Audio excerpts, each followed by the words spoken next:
Welcome to Just One Q, the podcast where we explore the latest ideas in workplace diversity, equity, and inclusion in conversation with thought leaders and DEI experts.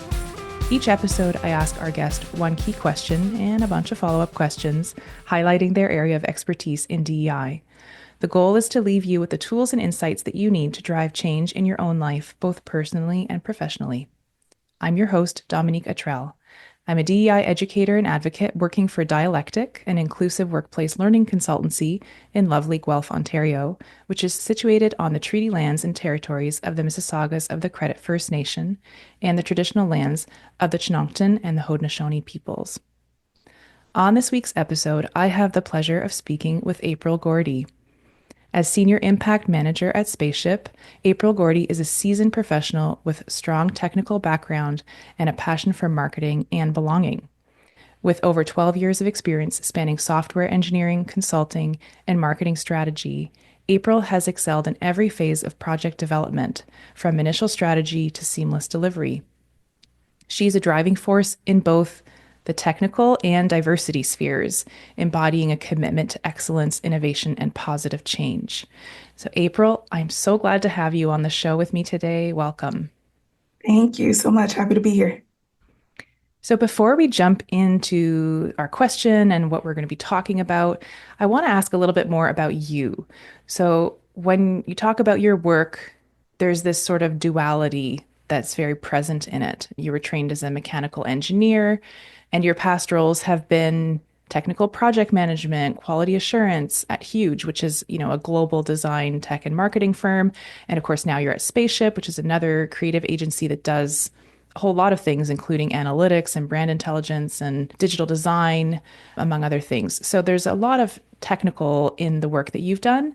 And the other part of what you do is diversity, equity, inclusion, and belonging. So I'm wondering if you can just unpack that a little bit, tell me a bit more about this duality, how it shapes your perspective and your approach to DEI work. Yeah, thank you. It's really interesting. I am very much a person who kind of just throws things at the wall when it comes to my life. So when it came to picking a school to go to, it was a random day that it was like, I don't know. I'm tired of people asking. I'm going here. As I grew up, I was diagnosed with epilepsy early on. So I had one point where a doctor told me you won't be able to do anything without your parents. You'll be fully dependent on your parents. When it became clear that I would be able to go to school and thrive, essentially, I went after what I thought was going to be the hardest thing to do. Not necessarily because I loved it, although I did love mechanics and cars. But it was about proving the fact that I could do something that people said I couldn't. And that's how mechanical engineering came along. Fast forward to graduation, had nothing lined up. I went to a career fair with NSBE. At the time, a global consulting firm was there. They looked at me and were like, hey, you might be a good fit for us. And I'm like, I don't know. I don't care. Let's just see what happens. Ended up getting hired at this consulting place. Stayed there for a few years where I learned just a lot of technical software implementation. And that's where I transitioned into quality assurance and then moved over to Spaceship. And interestingly enough, at both ThoughtWorks, which was the first place I worked, and Huge, I was in a position where I learned how to be vocal. I became really vocal, and didn't quite mean it. I just, was loud about space that was needed for maybe me and others that were around me on my teams. And then one day someone looked at me and was like, you're really passionate about things for Mm. people.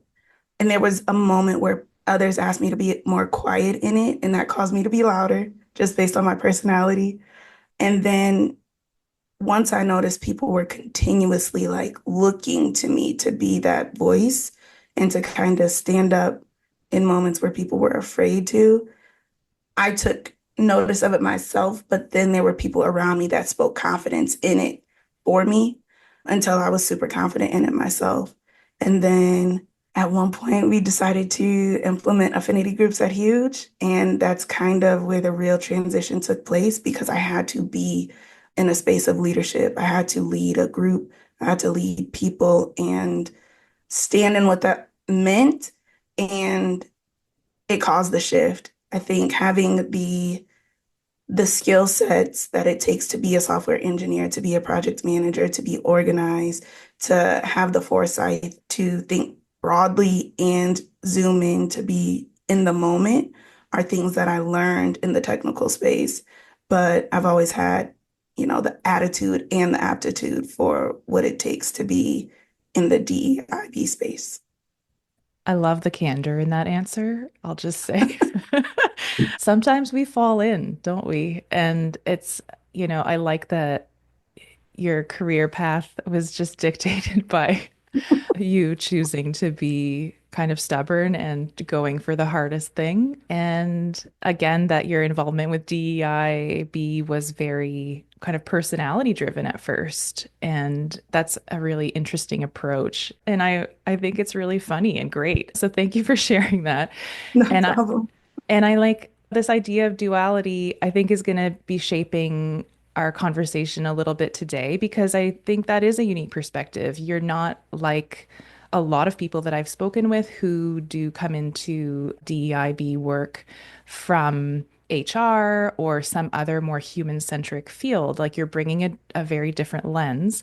And Mhm. surely the way that you think about DEI and the skill set that you brought to your work is a bit unique. So, the question that we're going to ask today and that we're going to kind of dive into and dissect a little bit is how can why, what, and how questions help us build equity in the workplace? And this is basically just an excuse for us to get a little bit analytical and talk about how we think about these initiatives and the approaches that we take and how we can kind of critically analyze what's working and what's not.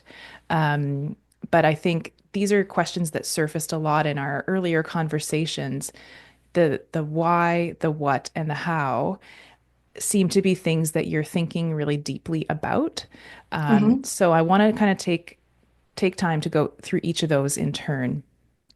So to begin, I want to focus on the why of DEIB initiatives.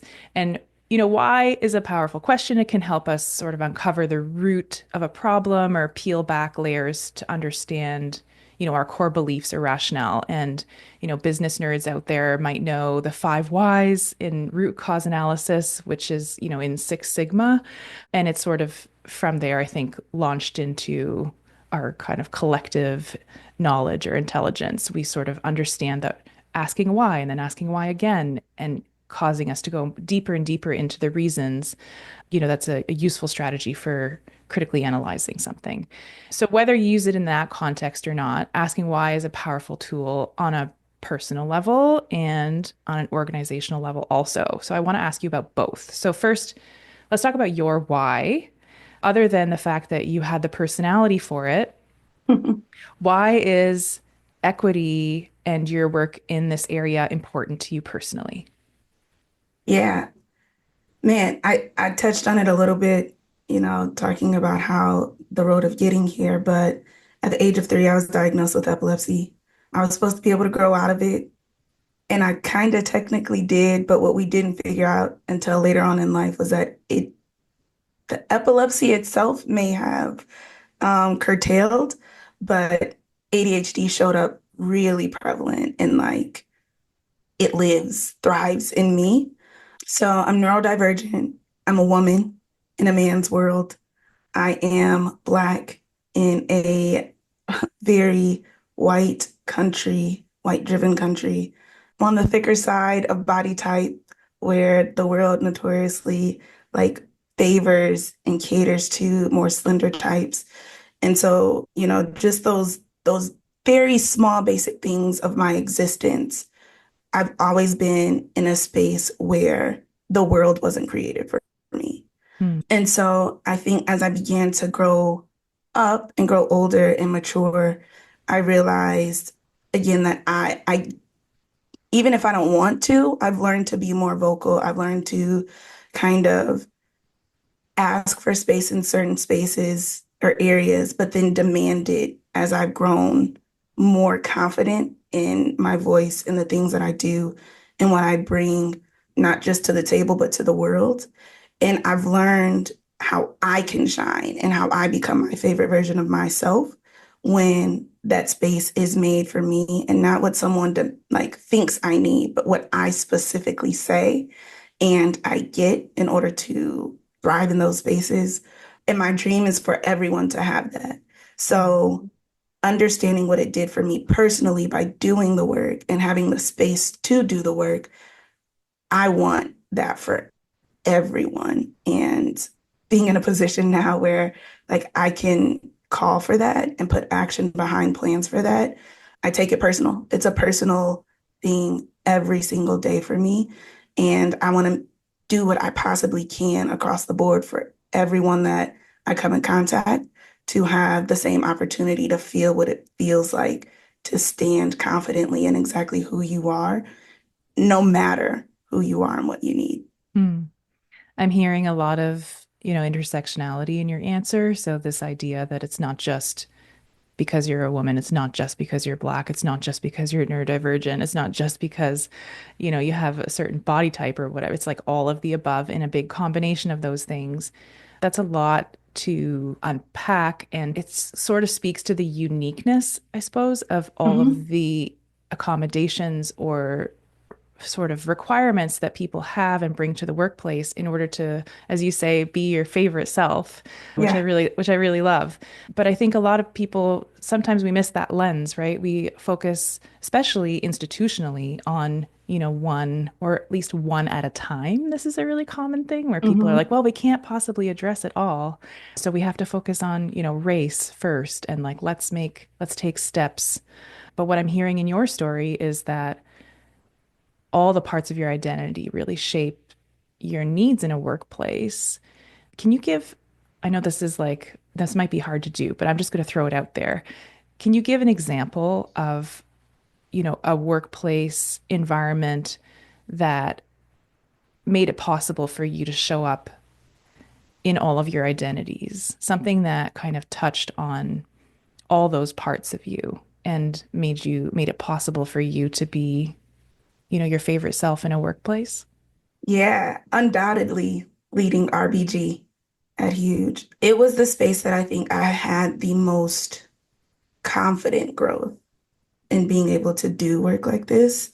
It was that thing where initially I started out because it was a group for Black people, the Black employees. It was kind of monolithic in that fashion for me, of like the only thing I paid attention to. But I noticed during that, like, what it took in order to lead. And you can't fake lead anything like this, right? You can't fake it till you make it. Mm. And leading RBG required me to, be in front of panels. I love fashion. Streetwear fashion is my thing. I love sneakers. So whenever I would be in front of spaces, I'm like, I'm not gonna half step how I look just because I'm not confident in my body. So like, figure out the thing that makes you feel good when you put it on and step in front of people. It's being honest about like, there are some days when I can think really big things, thoughts, activities, events, but possessing the skill to execute them isn't necessarily my strength. And who can be around to help the execution of the vision? It was people around who would hold me accountable when it was like, you said you were going to do something and you still haven't done it. We understand like there's more at play, but you still said you were going to do it. So it's the spaces that allowed me to shine, but still held me accountable to who I wanted to be and spoke life into me when I felt like I didn't have, the things. And RBG was like such an incubated phase of all of that between, I would say, 2017 to 2021, 22. The group of people that was a part of that, the things that we were able to really do, it it lives in a space and in a way that I think is just I'm speechless in what people were able to do behind the support that we collectively had. And that was the thing. Can you quickly just give us a little bit of background on RBG, just the Coles notes of what it is and how it started or who participated in it. I'm understanding it as like an employee resource group. Is that Mhm. the right? It Okay. was a little bit different. So it wasn't technically a resource group, it was an affinity group. Okay. So like-minded people with like-minded, I don't want to say struggles, that's a terrible word, but purviews of life based on, you know, the more melanated skin that we had. So there were experiences that we collectively had, and it started out originally as just a hip chat group within work where it was all of kind of the people of color were just looking for support after Philando Castile and Alton Sterling's murders. And no one around the rest of the organization just really got what it meant to be there in that space mentally. Then eventually we got like a notification that they were starting affinity groups. So it was official budgets and like, charters and all those things. Myself and another colleague by the name of Joseph, my right hand guy, we decided like we wanted to lead it. And we had no idea what the undertaking was going to be, but it really was just a space for support, encouragement. And when I say support, I mean anything from like just the space to exist down to how can we be a resource and making sure that policies and benefits include us and what we need and being able to interface with the C-suite at the time so that those things were known. And it ended up helping like the other affinity groups as well, because I don't believe in like gatekeeping things that work. And everyone, marginalized communities need their own spaces to exist with each other. But then there's a collective power that comes when marginalized groups decide to come together collectively and collaborate for a greater good. And we were able to do a lot of really cool things there. So Hmm. That's awesome. And you've touched a little bit about on this already, but I'm going to ask you about that why piece. I mean, you've mentioned the why for the RBG group. What about now? Like, how is the why driving the work that's happening at Spaceship? What's the yeah. motivation there? What's the story? How did that kick off? And how is the why shaping what the initiative looks like? Yeah. So in that space, I think any space that you're in, you have to learn something. You have to take learnings away. And it allows you to take that step up in life to grow and to have the space to be bigger and better in your next journey. And my next journey happened to be at Spaceship. And what I learned in the past is, again, if you provide people the space to be themselves and to just exist, you go from this really mundane cadence of like who everyone thinks they're supposed to be at work, what you're supposed to do. People are showing up, but they have like baggage that they don't talk about. They're not able to show up at 100%, but they're giving 100% of what they do have to give. And for me, what I want at work for people is for them to feel like they belong no matter what's happening, because you spend the majority of your life at work. So if you can have a space here where you feel like you belong, we then get to talk about the other things in that acronym of like what's equity, what's inclusion, and you get to build a space that includes people rather than backtracking and trying to add inclusion on Right. top of what's already there, which never works, right? Like Yeah. we know structurally, if you try to add steel on top of wood, it's probably not gonna have, the real capabilities to hold it up long term. Hmm. But if you reverse that and build a solid foundation that allows steel to be held, you can build a fortress. And so I think here at Spaceship, coming into this role, I knew I wanted to build a fortress of belonging, that when you came into these walls, you felt like no matter who you were, there was a space for you and you could take up as much space as needed in order to thrive in your position, in order to help Spaceship as an organization like be the best version it's ever been. And the cool thing about Spaceship is it's not wrong in anything that it's necessarily doing, but it's it has room for growth.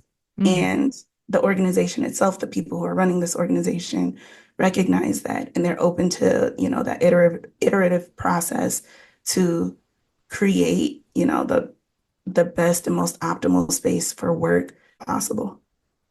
So it's so interesting that you're kind of emphasizing belonging.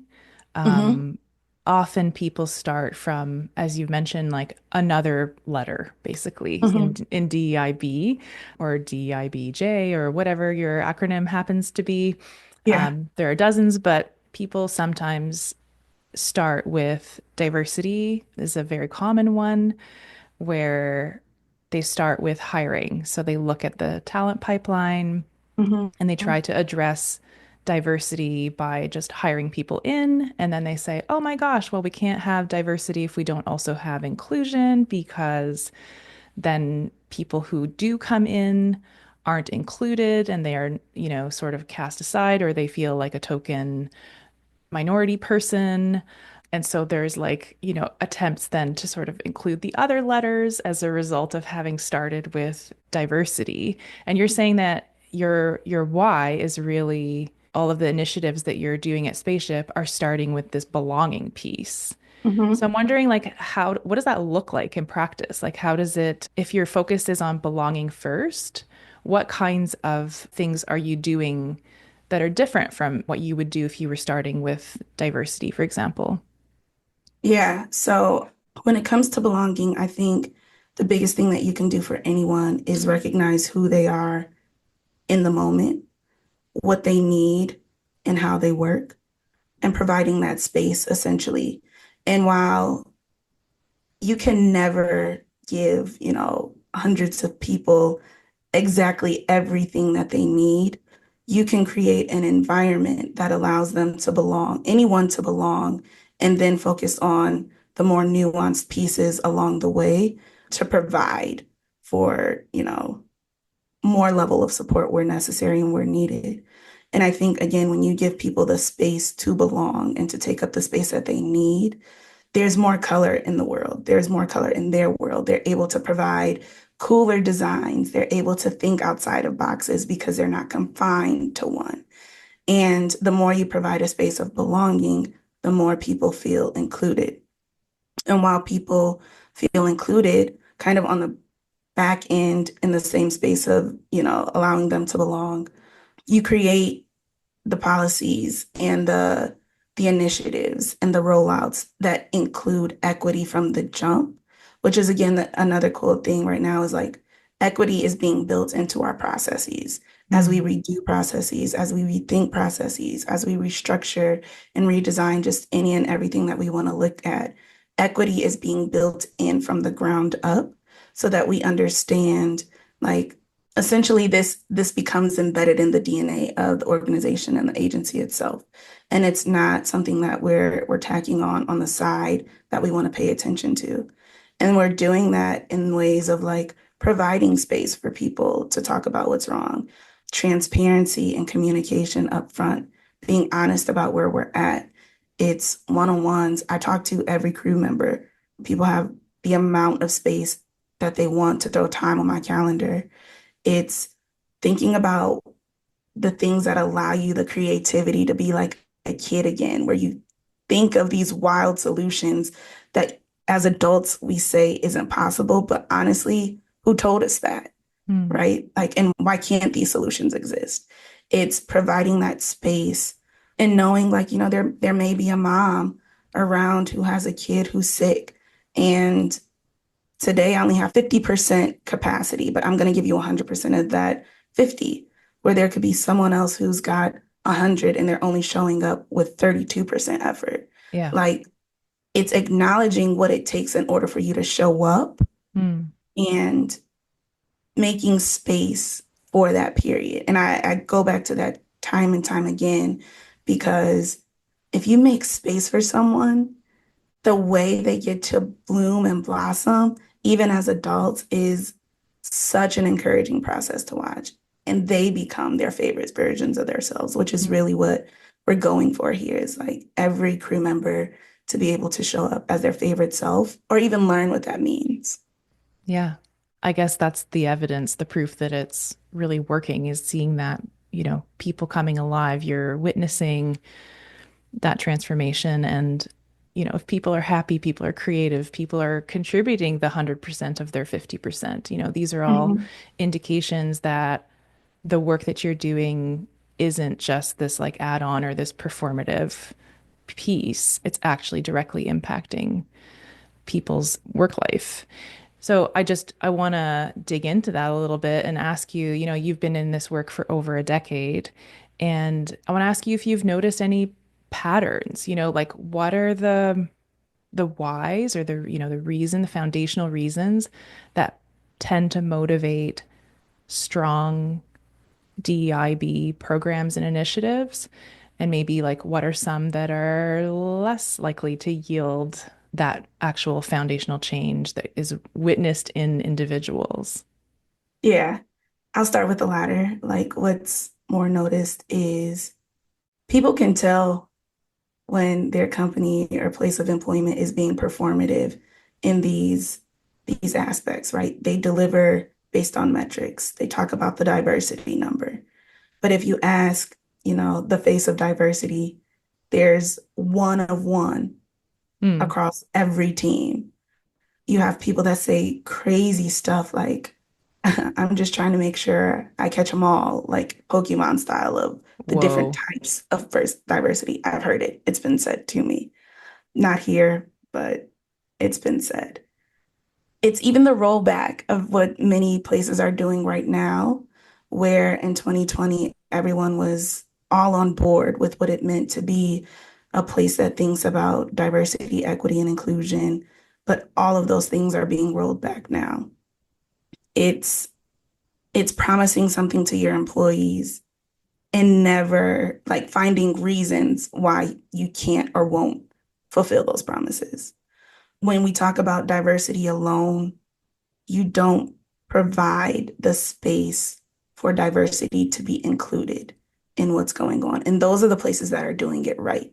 Mm, They have the inclusionary mindset. People aren't just sitting in rooms to be the token diversity component. They're not just there. They're not told to be present but be quiet. You know what I mean? They're truly included. Their thoughts are valued.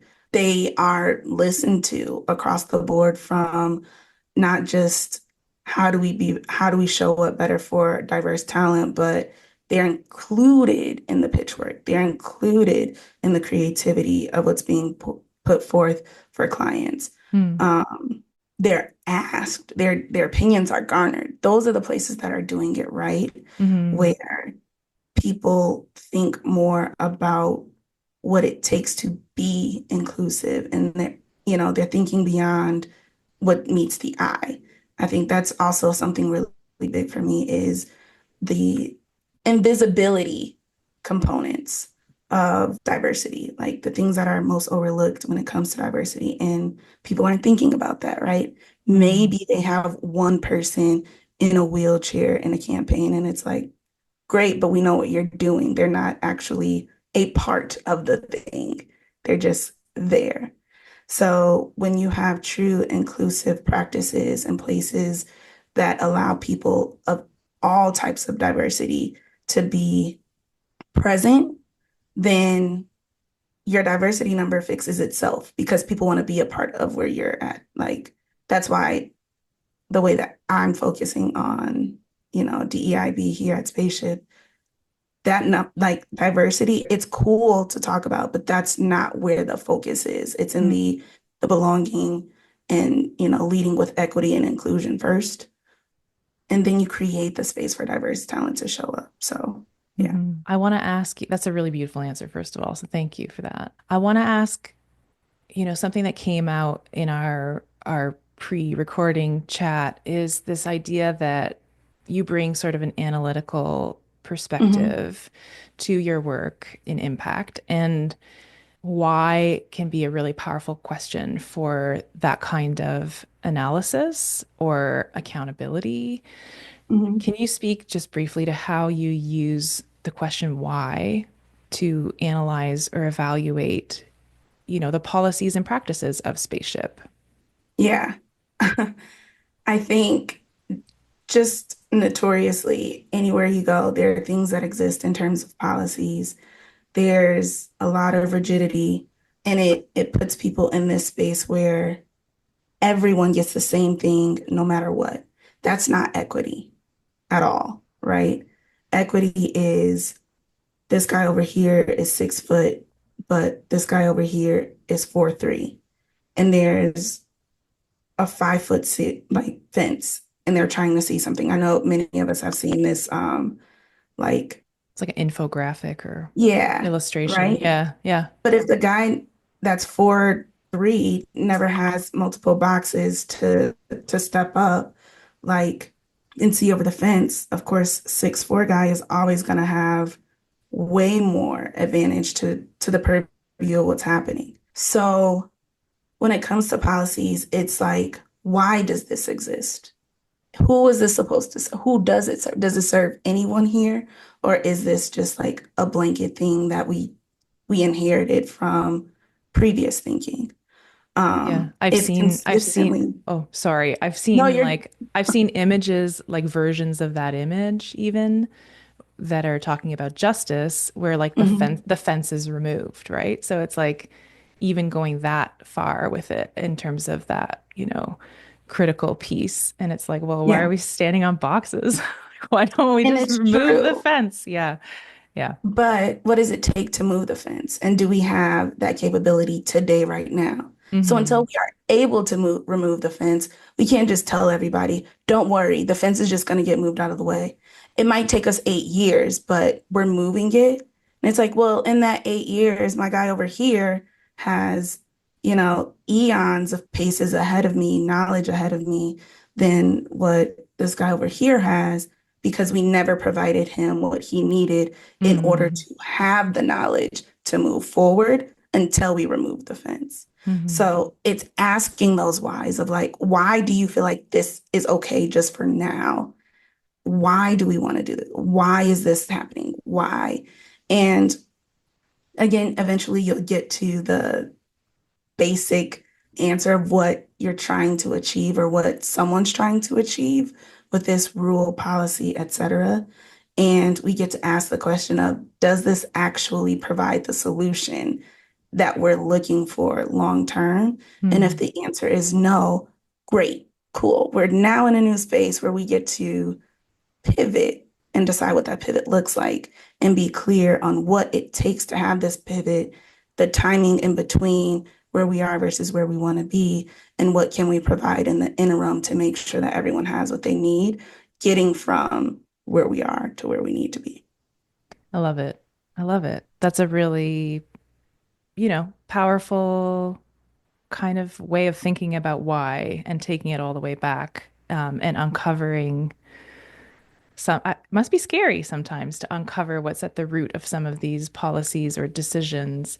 And often it's not, I guess, like part of it is it's not necessarily me. It's not necessarily mine. I think there might be something to that where there are these like legacy or institutional decisions that have been made and people are afraid of questioning it. But if we don't hold tightly to them and we're willing to kind of be brave enough to sort of do that questioning, it's sort of the first step of letting it go or, Yeah. not holding to it as though we necessarily agree with it or believe it. Yeah. Um, My personal motto in life is I question rules always. Ask my parents. They loved it.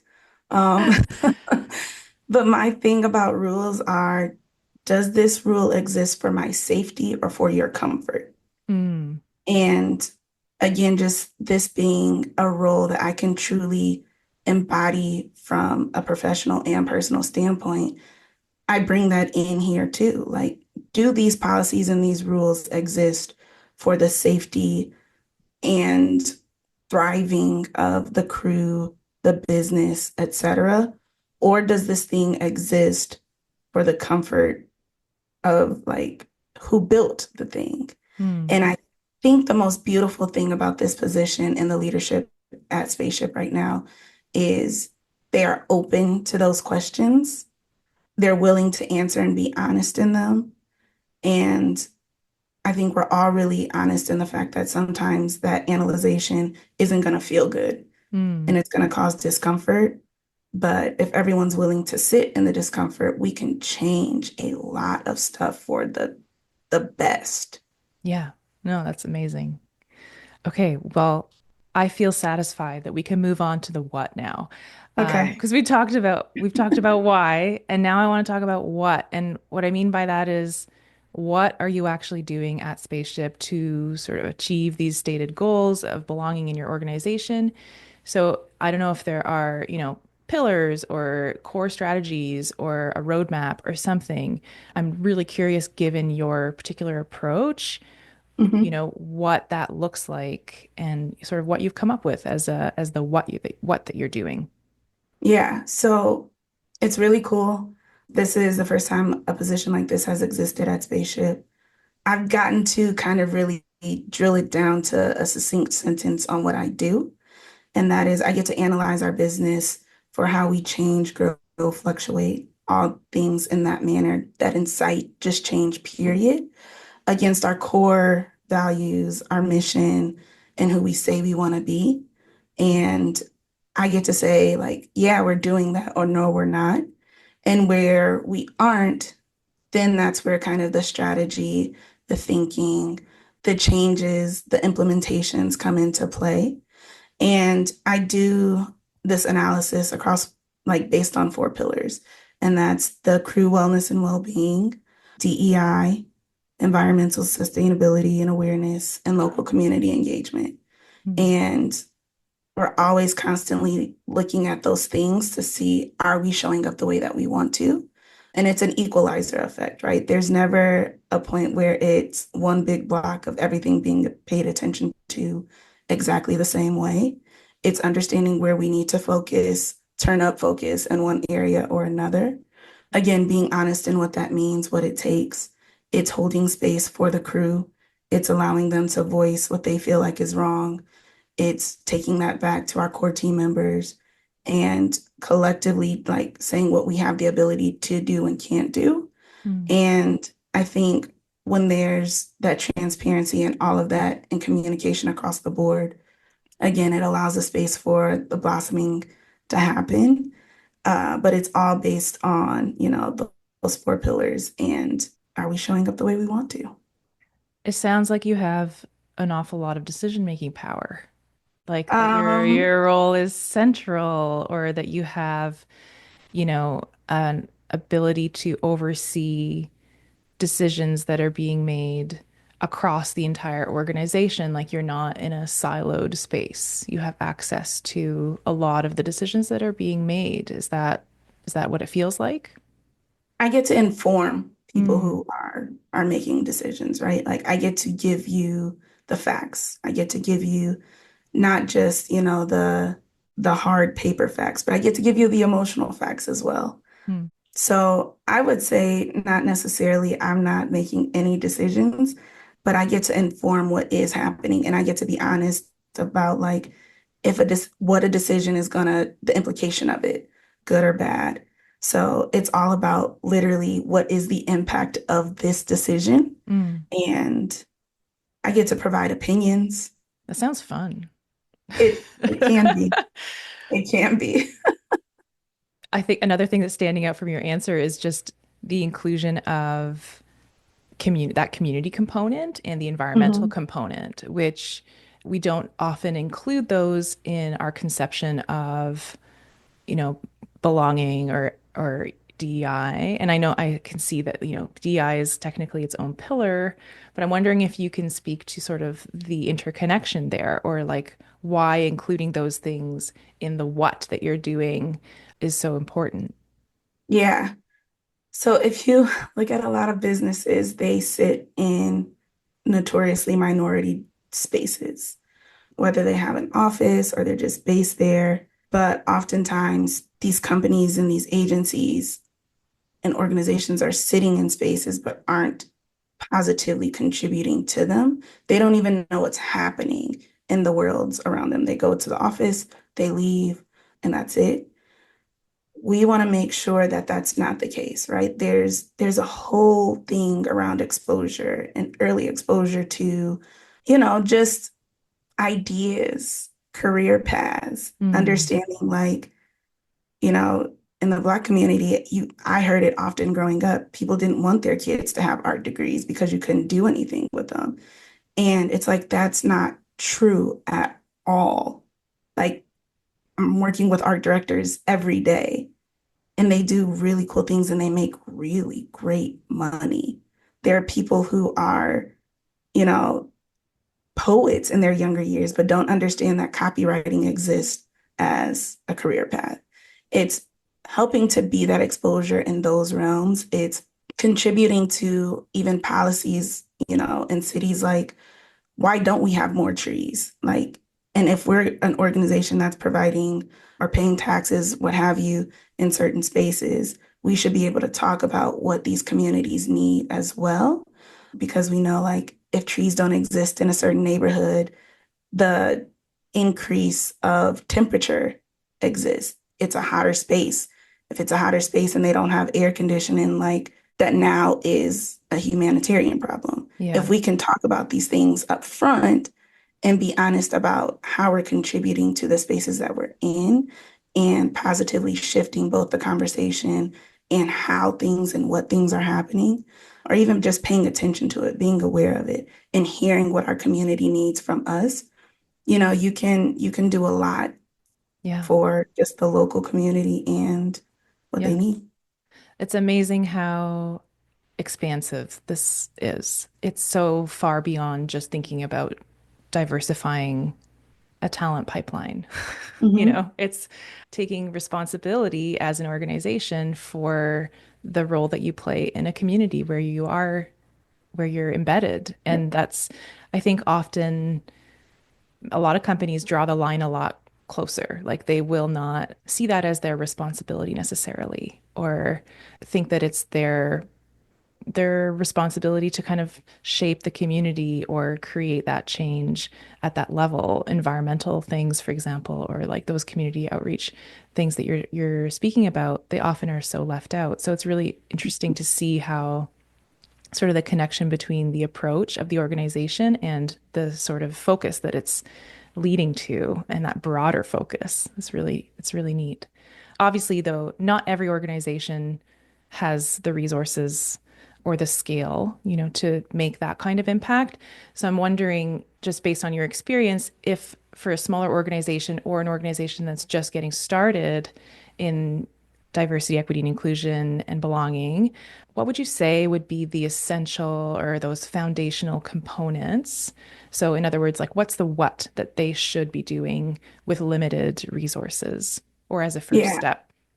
I think honestly, like just being honest, Mm, Spaceship is a smaller organization, right? mm, We are one of those agencies where it's like we can do really great work, we could do really big work, but we don't have the expendable funds that like larger shareholding companies would have.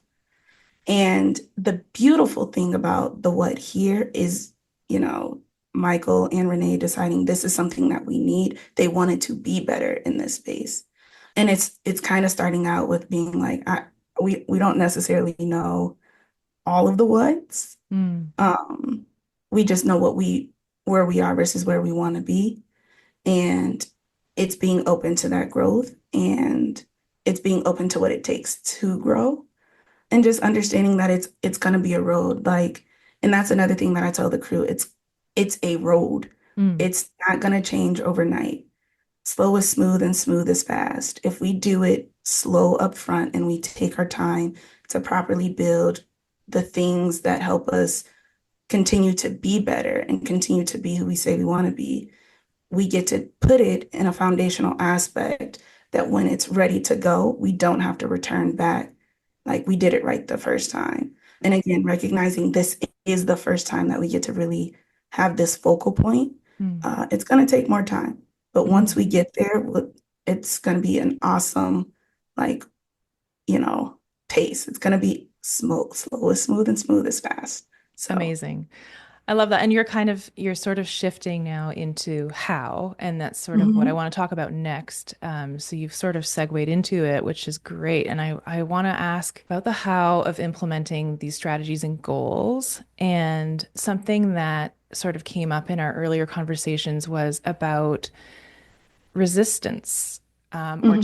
or challenges within the organization, and how you move toward your goals and how you implement that what through those challenges or through resistance, if there is any within the organization. So I'm wondering if you can speak to that a little bit, the idea of resistance or challenge, and how you still are able to accomplish things in that environment.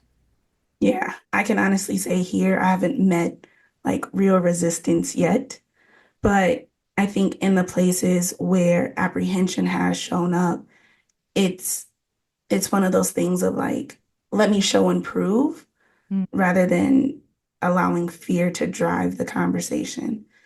I think what you can do for not only yourself, but anyone is acknowledge the feeling that you have. Like, why is that your gut reaction? Why does that gut, like, why does this apprehension exist? Why does fear exist? And what is this fear telling you? Is it just the discomfort of what you not knowing what's going to happen on the other side of this decision?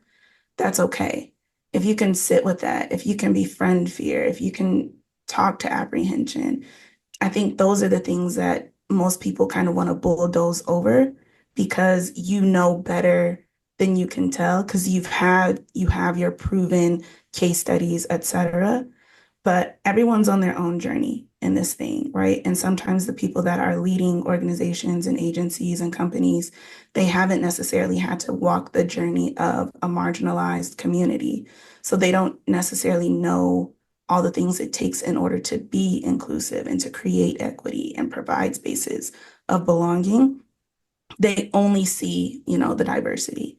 And I think when you can effectively communicate why this what needs to happen, it provides a space of like inquisitive how.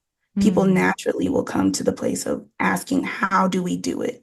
They move out of the fear of can it happen, but how do we make it happen? And what happens if we don't? And mm. acknowledging all of those things, it allows a smoother transition into the pivots that you want to make in this space. Yeah, it's interesting. Like what I'm hearing you say too is that you haven't encountered a ton of resistance, and maybe it's not resistance about the what, but there can be still this disagreement about how to proceed. Mhm. How do we get there? Can we do it fast, or do we have to go slow? Or what's the best strategy to kind of take us from A to B?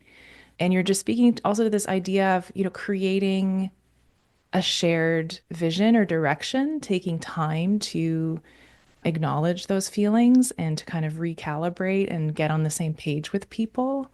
So you do a lot of talking, A lot. a lot of talking, a lot of just like one-on-one Yeah. bringing people along. Yeah. And it's sometimes it's not even bringing people along. It's like, hey, slow down a little bit. We got more people behind us and we got to make sure that they can run at the same pace that we do. Mm, And you may be able to be at the front of the pack, quote unquote, but we can't leave people behind if we all have this shared common goal of where we want to get to. Some people may take more chats, more talking, more enlightenment in order to understand these whys and the whats. And that's okay, as long as people are willing to learn and willing to challenge themselves. It's providing space for, you know, those who think they know the things, but they don't. It's providing space for the most decision-making person at the organization down to the person who's been here, one day and the most junior employee.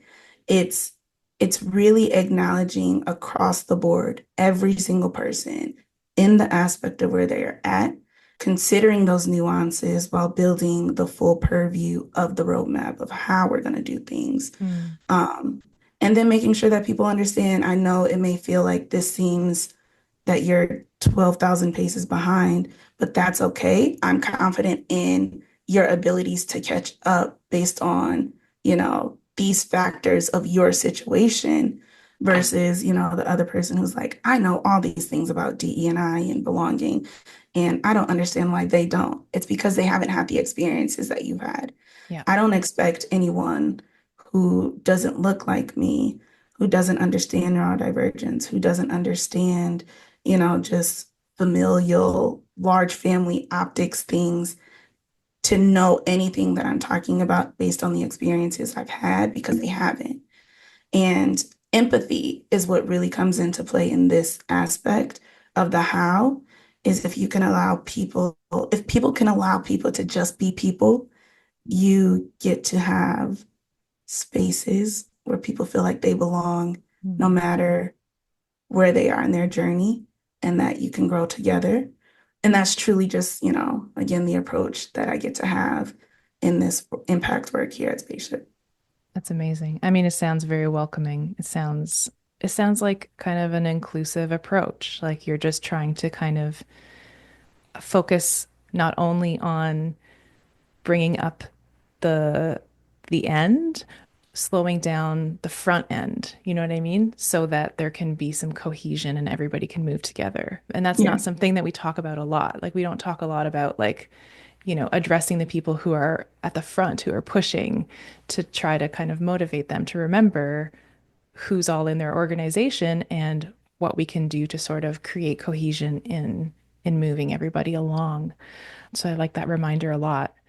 Yeah. Um, And it ends up showing up in the work, right? Which is mm, ultimately what we're going for. You want the work to be the best version of the work you put out on any given day. mm. And we have to remember that people are doing the work. And Messy, that's just, complicated people. Yeah, yeah. absolutely. Speaking of people, before we go, I want to ask, is there anyone else whose work you'd like to amplify? This is something that I like to ask because I'm curious about who has shaped your thinking, whose work you think is influential or unrecognized or underrecognized or underappreciated. So yeah, I'll put that to you. And Yeah, I mean, in true fashion of like just who I am, I love shouting out people like who just make a difference. So for me, like just the RBG nucleus that existed, who helped me understand what it takes to lead and to be in this space like fully, on top of just family and friends turn family who have provided me personally the space to exist. These names are not limited, but they include Nadia, Christina O, Marquia W, Joseph G, Cora C, Justin N, Darian L, Javon P, Kiana V, Alex L, Taj B, Lady V, Lonnie, Cheyenne Whitney, Stacey Ann, and Kenitra. And I put those names out there because they're all doing really cool things. But there's another group of people, to answer your question specifically, who are doing the work of the gods. Their their time doesn't exist for themselves, essentially, because they're so concerned in the communities that are around them. And they're creating really, really cool things. So Asmir, she's just amazing. She's doing things over at Majority that are really cool. Nicole Russell, she owns a nonprofit called Precious Dreams Foundation.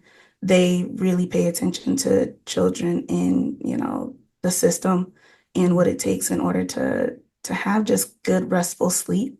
And then Whitney Gaskins, she runs a program called Stimulates with her husband, Delano White, and they help children understand different STEM fields and like the coolness behind it.